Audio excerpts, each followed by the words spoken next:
여러분과 함께 하고 있습니다. 진실과 함께 하고 있습니다. 이 나라와 또 우리 아이들과 함께 하고 있습니다. 안녕한가 전역의 안전 빵빵입니다. 김원봉. 자, 국가유공자로 정하라고 네. 이제 무슨 혁신인가 있어요. 네, 본처에 네. 무슨 거기서 이제 조언을 했다고 하는데, 자, 그러면은 그 논리대로라면은 네. 김일성도 국가유공자고 국가대훈장 줘야 됩니다. 자, 그 이야기 좀 해보도록 하겠습니다. 네. 우리가 이 약산 김원봉이라는 사람에 대해서 네. 너무 이렇게 좋게만 젊은 층들이 보고 있더라고요. 왜냐하면은 암살이라는 영화에서 네, 네. 이제 조승우 씨가 이제 네. 김원봉 역할을 했는데 아주 인자하고 아주 어떻게 보면 인품이 환하고 이런 사람이라고 그려져 있습니다. 물론 저는 그걸 인정합니다. 이제 그 당시에 그 좌파 활동하고 말을 하자면은 이 항일운동하고 이렇게 겹쳐졌던 그런 사례도 굉장히 많고요. 그러나 그럼에도 불구하고 약산 김원봉은 스스로 월북을 했고 그다음에 월북한 뒤에 우리나라에 난파 간첩도 보내고 정말 이 대한민국 정부를 무너뜨리기 위해서 온갖 일을 한 사람입니다. 또 뿐만 아니라 그 북한 정권을 만드는데 남로당하고 북로당하고 이렇게 합치면서 만드는데 지금 그 체제, 골간을 만든 사람이에요. 물론 나중에 숙청되긴 했습니다만 그건 그들의 문제인 거죠. 이 권력 투쟁에서 이제 패배를 한 거죠. 이 자생적인 한국의 남로당이. 그런데 손혜원 의원 아버님에 이어서 이 김원봉 그러면은 김일성도 항일운동 조금이라도 했고요. 뭐 전투도 했고. 많이 했어요. 난 그거 인정합니다. 예, 그러니까 뭐 이것도 국가유공자로 해가지고 저기 연금도 그 손자한테 보내야 되는 거 아니에요? 정은이한테? 그렇죠. 받아야죠. 나 기가 막혀서. 100몇십만 원씩 받습니다. 네네네. 그러니까요. 김원봉 님이라고 해야 되나요? 저는 이제 우리 광복군의 부사령관이었습니다. 그렇기 때문에 저는 그분의 독립운동을 높이 평가합니다. 그 어렵던 시절에 사실 경남 밀양에 아주 있는 집 자식이었어요. 그런데 이제 어찌됐든 중국으로 넘어가가지고 항일운동을 하고 평생을 바쳤습니다.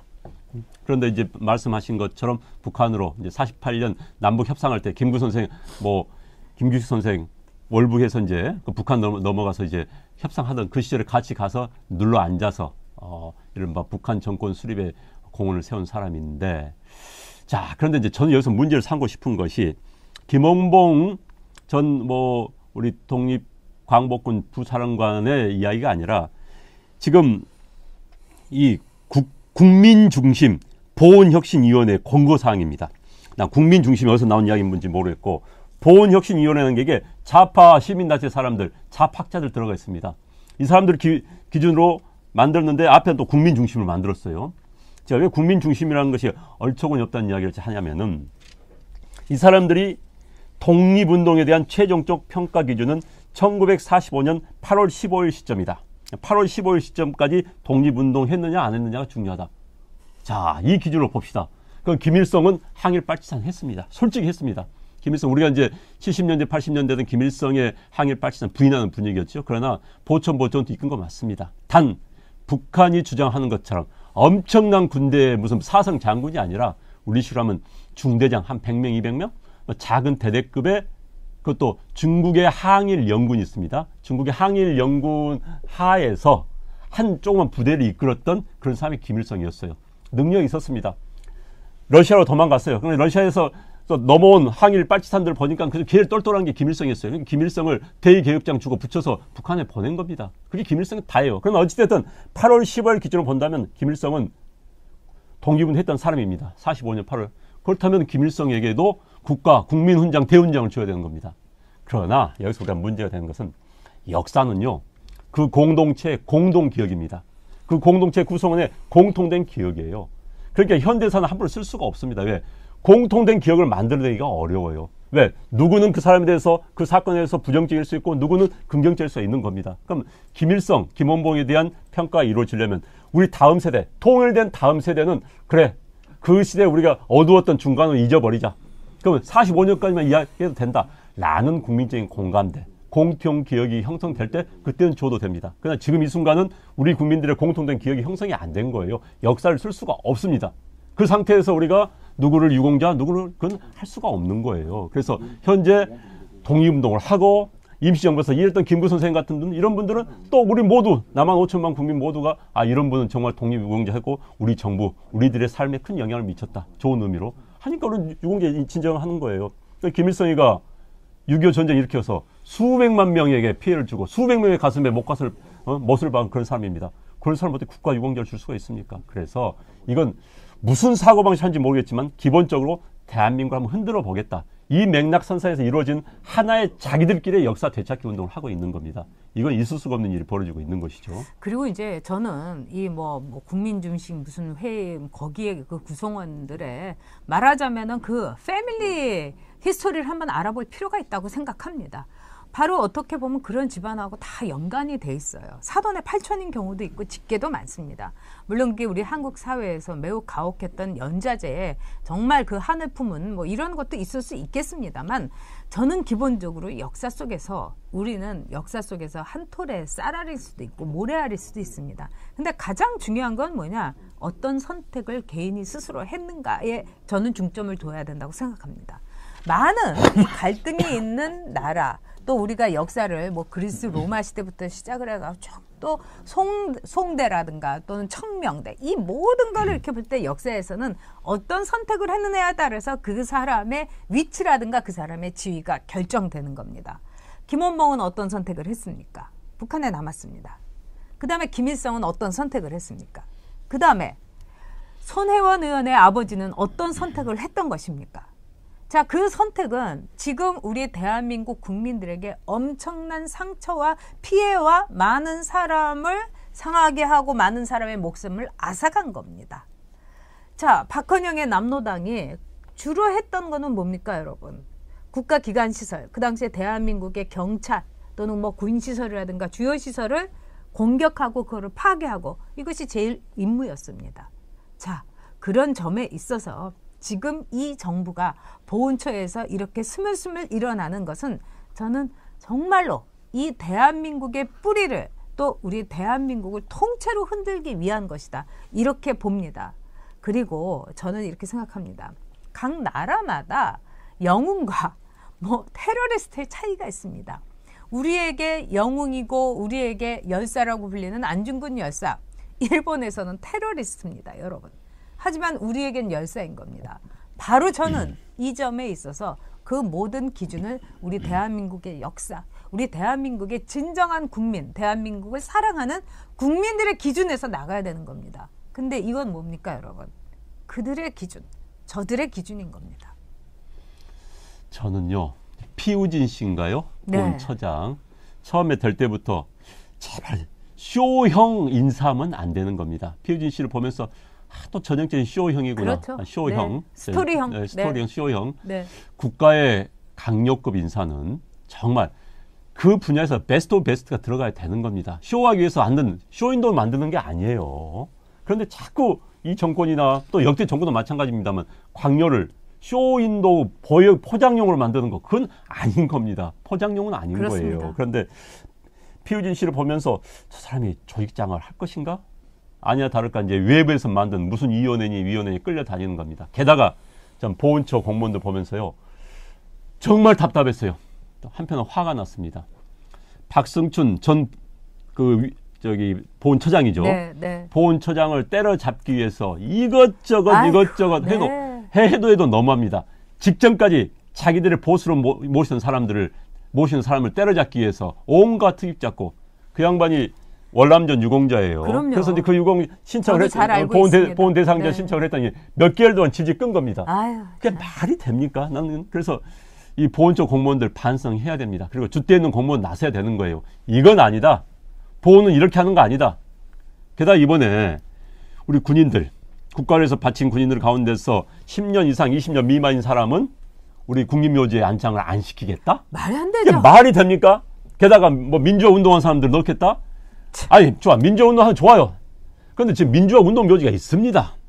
그거 거기다 모시면 되는 거예요. 왜? 국립묘지에 모셔가지고 거기에 또 국립묘지 아주 넓어야 다 모셨으면 좋은데 외국도요. 국립묘지는 국가를 위해서 목숨을 바친 군인들이나 경찰들 그런 모시는 자리입니다. 그런데 거기에 이제 민주화 운동 한다고 들어온다? 민주화 운동 했다가 20대 때 했다가 60대에서 70대 돌아가신 분을 다시 모신다? 네. 자, 민주운동의 기준이 뭡니까? 어디까지 했던 걸 따져야 되는 겁니까? 참, 그래 본인들이 보니까 민주운동 했다면서 국민묘지 가고 싶은가 봐요. 그건 아니죠. 그건 아니죠. 아니, 정말 천안함 용사들, 뭐 우리 뭐 DMZ에서 숨진 그 많은 용사들이 이제는 국민묘지 못 가겠네요? 민주화 운동 20대 때 잠시 민주화 운동 했던 사람들이 늙어서 죽으면은 국민묘지 간다면은 이런 나라가 어디 있습니까? 이건 있을 수가 없는 일이 벌어지고 있는 거예요. 21세기 대명 천재. 네, 지금 민천사님께서 보훈처 공무원들이 눈치를 보고 있다. 지금 정말 눈치를 볼 일이 아닌데 지금 정권의 눈치를 보고 그 정권의 수족처럼 움직이고 있는데 이게 너무 가슴 아픕니다. 뭐 보훈처 팀장이 손혜원 의원 붙인 그거 조사하는데 직접 팀장이 뛰질 않나. 보통 팀장이 뛰질 않는다고 합니다. 네. 그리고 미리 알아갖고 그 정보를 갖고 손혜원 의원의 부친을 말하자면은 이제 국가유공자로 만들어갖고 좌익 경력이 있는데 남로당 경력은 숨겨가면서 그래서 지금 150만 원씩 이미 받고 있다고 있다고 합니다.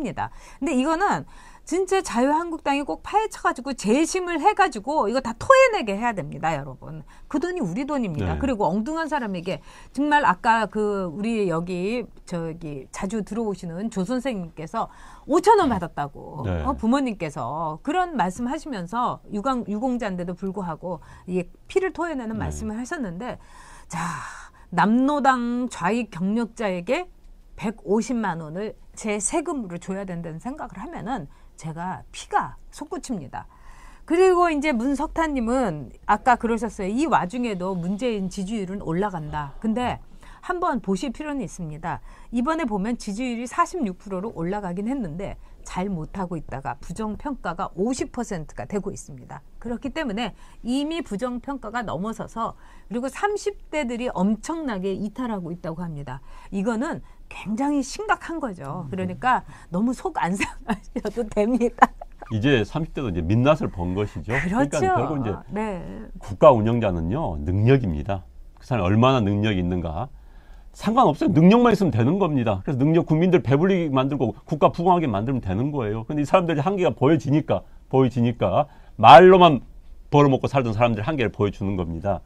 그런데 이제 지금 아까 난 손혜원 씨 이야기 좀 더 해야겠어요. 이 양반 아까 말씀드렸지만은 자 피우진 씨를 불렀어요. 네. 서장. 그다음 국장이 또 배석을 했습니다. 그렇죠. 나중에 비슷한 시간대 이제 유사한 케이스로 신청을 했는데 우리 또 손혜원 씨 것만 손혜원 씨 아버님만 또 됐어요.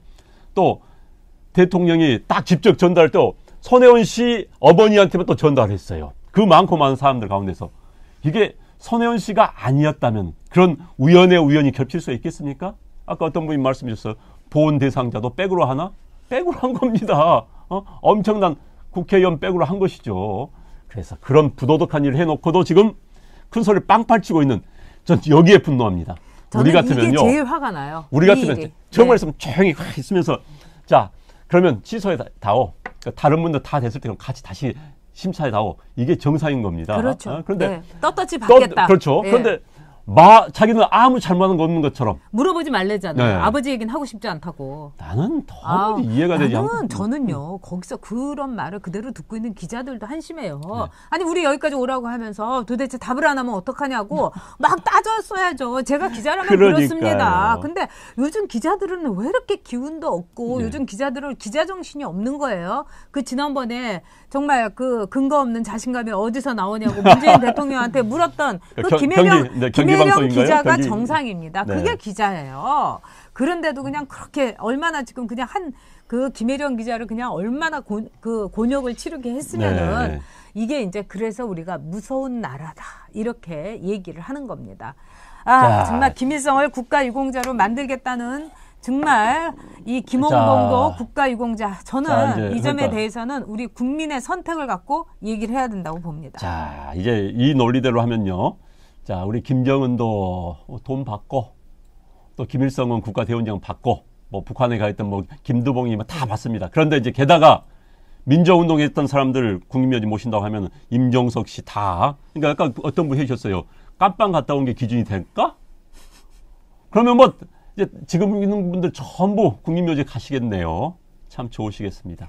아, 참. 어디 그냥 다른 나라에다가 그냥 저기 갔으면 좋겠어요, 진짜. 또 민주화운동 그때 학생운동 할 때 뭐 그러니까. 돌아면 안 돼본 사람 어디 있습니까? 사실. 아니, 그러니까 남북 그 대화하면서 북한에 땅도 많으니까 북한에다가 이 운동권 묘지를 좀 해달라고 부탁을 하면 어떨까요? 그래서 그렇게 꿈에도 그리는 북한에 가서 이렇게 묻히면은 얼마나 그 사람들이 영광스럽다고 생각하겠어요, 운동권들. 그런데 저는요. 아유, 거기다가 정말 뭐 온반 떡국도 안 먹고 평양에서 올 손님을 생각해서 온반을 한다고.